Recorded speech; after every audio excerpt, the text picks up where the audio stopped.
অন্য মঞ্চের আলাপ চাইতায় আপনাদের সকলকে আমন্ত্রণ জানাচ্ছি। এই মুহূর্তে আপনাদের সামনে কথা বলতে এসে ইউনূসকে আবারও ভারতের কড়া হুঁশিয়ারি, এই প্রসঙ্গটা নিয়ে আপনাদের সামনে এই মুহূর্তে কথা বলবো। গতকাল ভারতের পররাষ্ট্র মন্ত্রণালয়ের নিয়মিত সাপ্তাহিক ব্রিফিং হয়েছে। ব্রিফিং এ যথারীতি পররাষ্ট্র মন্ত্রণালয়ের মুখপাত্র রণধীর জয়সওয়াল নানা বিষয়ে কথা বলেছেন। এর মধ্যে বাংলাদেশ বিষয়ে, বাংলাদেশ সরকার বিষয়ে, বাংলাদেশ সরকারের ভূমিকা বিষয়ে কড়া জবাব দিয়েছেন। এটিকে যদি বলেন যে শুধুমাত্র ব্রিফিং এর জন্য ব্রিফিং, সেখানে থেমে থাকলে হবে না। অন্তর্বর্তী সরকারকে আবারও কড়া নিশানায় নিয়েছে ভারত। গতকাল রণধীর জয়সওয়ালের কথায় সেটি বেরিয়ে এসেছে। ডক্টর ইউনূস নিউ ইয়র্কে গিয়ে ভারতকে নিয়ে অনেক মিথ্যাচার করেছেন। ভারতের অন্যতম বিশেষত্ব হলো ভুয়া খবর। 2 দিন আগে নিউ ইয়র্কে এক সাক্ষাৎকারে নিজেদের বিরুদ্ধে ওঠা সংখ্যালঘু নির্যাতনের অভিযোগ নস্যাৎ করতে গিয়ে এমনই দাবি করেছিলেন অন্তর্বর্তীকালীন সরকারের প্রধান উপদেষ্টা ডক্টর মোহাম্মদ ইউনূস।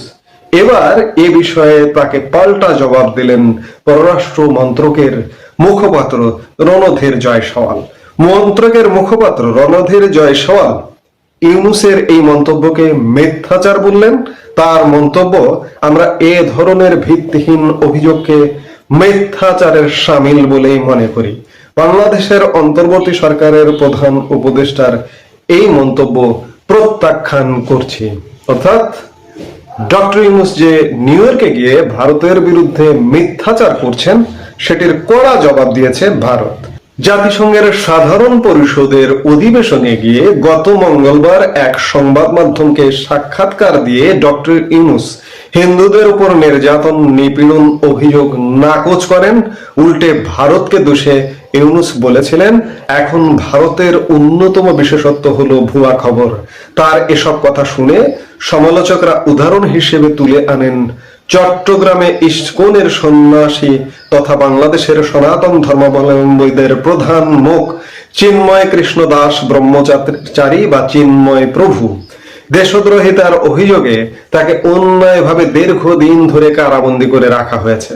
এমনকি আইনি লড়াইয়ের সুযোগও পাচ্ছেন না তিনি। বারবার জামিন খারিজ হয়ে যাচ্ছে। ফলে সংখ্যালঘু অত্যাচার নিয়ে ইউনূসের দাবি যে ঠিক নয়, সেটাই বিশেষজ্ঞদের মতামত। আর তার পরিপ্রেক্ষিতে ভারতের পররাষ্ট্র মন্ত্রণালয়ের মুখপাত্র রণধীর জয়সওয়াল জোর প্রতিবাদ জানিয়েছেন এবং ইউনূসের এই বক্তব্যকে প্রত্যাখ্যান করেছেন। একই সাথে আরেকটি বিষয়ে আলোকপাত করেন, যে সেটি হচ্ছে খাগড়াছড়িতে সম্প্রতি ঘটে যাওয়া সহিংসতার ঘটনায় ভারতের ইন্ধন থাকার বিষয়ে বাংলাদেশের স্বরাষ্ট্র উপদেষ্টা যে মন্তব্য করেছেন তা ভিত্তিহীন বলে সরাসরি প্রত্যাখ্যান করেছেন। দেশটির পররাষ্ট্র মন্ত্রণালয়ের মুখপাত্র রণধীর জয়সওয়াল শুক্রবার এক সাংবাদিকের প্রশ্নের জবাবে বলেন, আমরা এ ধরনের মিথ্যা ও ভিত্তিহীন অভিযোগ স্পষ্টভাবে প্রত্যাখ্যান করছি। তিনি আরো বলেন, অন্যের ওপর দোষ চাপানো অন্তর্বর্তী সরকারের নিয়মিত অভ্যাসে পরিণত হয়েছে। তারা বাংলাদেশের আইন শৃঙ্খলা পরিস্থিতি বজায় রাখতে ব্যর্থ হয়েছে বলে মন্তব্য করেন রণধীর। অন্তর্বর্তী সরকারের আত্মানুসন্ধান করার পরামর্শ দিয়ে তিনি বলেন, তাদের জন্য ভালো হবে যদি তারা আত্মানুসন্ধান করে এবং পার্বত্য চট্টগ্রামে সংখ্যালঘু সম্প্রদায়ের উপর স্থানীয় উগ্রবাদীদের সহিংসতা, অগ্নিসংযোগ ও ভূমি দখল কর্মকাণ্ডের পুঙ্খানুপুঙ্খ তদন্ত করে। রণধীর জয়সওয়ালের সাফ জবাব, বিশেষ করে দুটি বিষয় নিয়ে ভারতীয় গণমাধ্যম মিথ্যাচার করছে ইউনূসের এমন কথা। আরেকটি হচ্ছে বাংলাদেশের স্বরাষ্ট্র উপদেষ্টা স্বয়ং ভারতকে জড়িয়ে পার্বত্য চট্টগ্রাম অস্থিরতার খোয়াবনামা রচনা করেছিলেন। এই খোয়াবনামা নিয়ে সাংবাদিকরা প্রশ্ন করলে জয়সওয়াল কড়া জবাব দিয়েছেন। অর্থাৎ আরো একবার ডক্টর ইউনূসের সরকারকে নিশানায় নিল ভারত সরকার। গত 14 মাসে এমন অসংখ্যবার ইউনূস সরকারকে নানাভাবে সতর্ক করে দিয়েছে, কিন্তু ইউনূস সরকারের তরফ থেকে ডক্টর ইউনূস নিজে, ইউনূস পরিষদের সদস্যবৃন্দ নানা রকম ভারত নিয়ে উস্কানিমূলক কথা বলেই যাচ্ছে। এ যেন পাকিস্তানের আর এক রূপ। পাকিস্তান যেমন নিজেরা খেতে পড়তে পারে না, অথচ ভারত নিয়ে উস্কানি দিতে গিয়ে নিজেদের 12টা বেজে যাচ্ছে। এদিকে পিওকে অস্থির, ওদিকে বালুচ অস্থির। পাকিস্তানের মানচিত্র অখণ্ড থাকবে কিনা এই প্রশ্ন দেখা দিয়েছে চারিদিকে অস্থিরতার কারণে।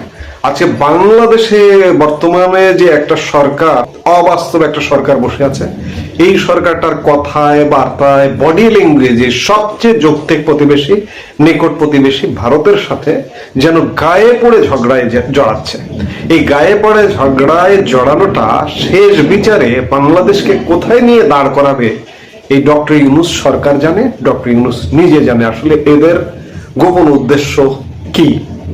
যেটি হোক, ভারত আবারও হুঁশিয়ারি দিল বাংলাদেশকে, এবং এসব হুঁশিয়ারি হতে হতে একটা ভয়ঙ্কর পরিস্থিতি, মাঝে মাঝে আমার শঙ্কা জাগে যে একটা ভয়ঙ্কর পরিস্থিতি ঘটে কিনা। কারণ বাংলাদেশ প্রতিনিয়ত বেফাস কথা বলছে, এবং ইতিমধ্যে ইউনূস সরকার বাংলাদেশের জনগণের বহু ক্ষতি করে ফেলেছে।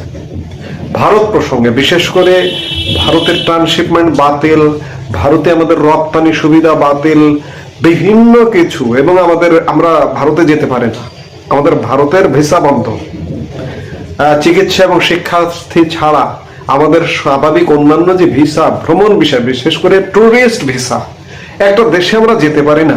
সবচেয়ে নিকট প্রতিবেশী যে দেশ, এই যে টুরিস্ট ভিসা বন্ধ, এতেই বোঝা যায় যে কূটনৈতিক সম্পর্কটা কোথায়।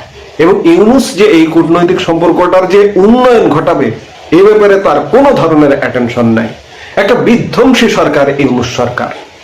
এই সরকারের অবসান হতে হবে, নইলে আভ্যন্তরীণ ভাবেও বাংলাদেশ ভালো থাকবে না, কূটনৈতিক ভাবেও ভালো থাকবে না। শুধু ভারতের সাথে না, এত বড় খেলোয়াড় পৃথিবীর কারোর সাথে কোনো কূটনৈতিক সম্পর্ক নেই, এমন একটা অবস্থায় নিয়ে গেছে ডক্টর ইউনূস সরকার। ভারতের নতুন করে গতকালকের এই যে নিশানায় নেওয়াটা, এটি নিঃসন্দেহে অ্যালার্মিং।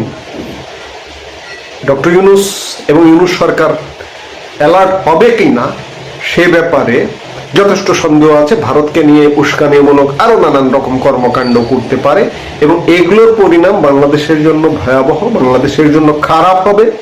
এই জন্য এই বাংলাদেশের মানুষকে আমরা বারবার বলি যে সচেতন হন, ইউনূসের বিরুদ্ধে কণ্ঠ উচ্চ তুলুন।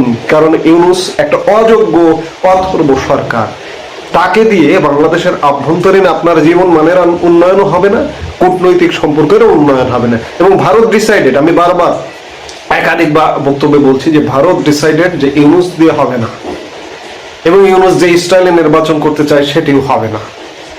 নির্বাচন হতে হবে অন্তর্ভুক্তিমূলক। কাজেই বিদায় হতে হবে ইউনূস, এছাড়া মুক্তি নেই।